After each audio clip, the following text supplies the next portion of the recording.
Hey there guys, my name is Marcus, and in this video I'll show you a simple way how you can log out of all devices on Facebook. So let's start. The first thing you want to do is go to the right top corner to the menu and scroll down below, and then you're going to see settings and privacy here. And when you're going to do it, you want to go to settings,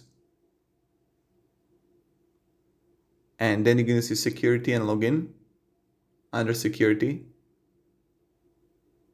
And right here, you're going to see where you're logged in, see all.